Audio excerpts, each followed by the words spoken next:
தமிழக வெற்றிக் கழக தலைவர் விஜய் அவர்கள் பந்தக்கால் நடும் விழாவில் தொண்டர்களுக்கு ஒரு அறிக்கை வெளியிட்டுள்ளார்.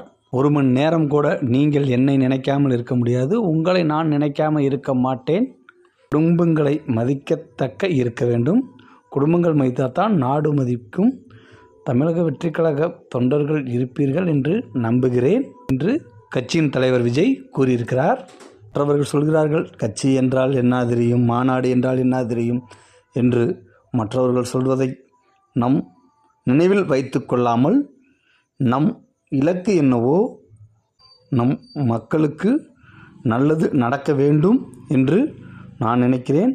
நல்லது செய்வோம் என்று நம் தொண்டர்களும் நினைப்பார்கள் என்று நம்புகிறேன். இந்த வீடியோ பிடிச்சிருந்தால் லைக் பண்ணுங்கள், ஷேர் பண்ணுங்கள், கமெண்ட் பண்ணுங்கள், சப்ஸ்கிரைப் பண்ணுங்கள்.